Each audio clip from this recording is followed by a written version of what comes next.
Hi, in this video, we're going to talk about something that's very important to your insurance settlement, and that is your contents.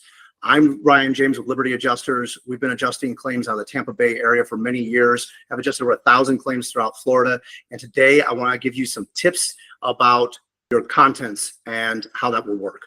So number one, when you are filing for contents, keep an itemized list. Liberty Adjusters, contact us. We can provide you with a nice Excel spreadsheet that's going to give you everything that you need. You're going to need an itemized list of each content. What I recommend you do is, as you're looking at the item, you write down all the information. You write down if there's a serial or model number to it, such as for electronics, washer, dryer, what have you, pianos, whatever it might be. If there's a serial model number, write those down. You're also going to want to write down the date that you purchased it.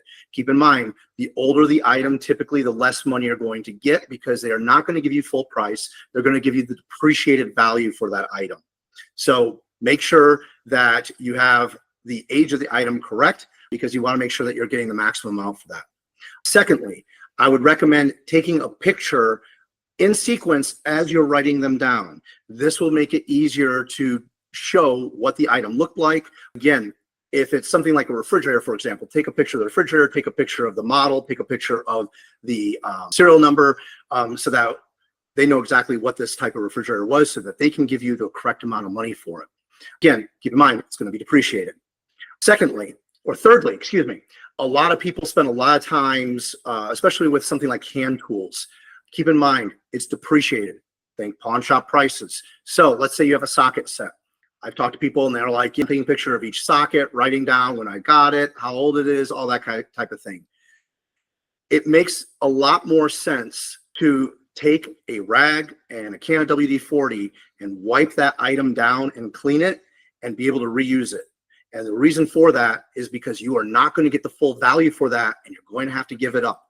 So if you have a socket set that's worth maybe $400 and you're getting $60 for it, and you spent hours trying to document everything, take pictures of everything, it makes a lot more sense just to clean it up and save it. Likewise, on a lot of low ticket items, I came across someone who tried to document half-used cans of spray paint. That is not going to add up for you. That's a lot of time in trying to document that type of thing, and you're going to have to decide if that is worth your time or not. We're at Liberty Adjusters. If you want help with contents, we're more than happy to guide you. We do not charge fees on helping you with the contents in your settlement. So feel free to give us a call. We're based right here in Tampa Bay and serves all of the state of Florida.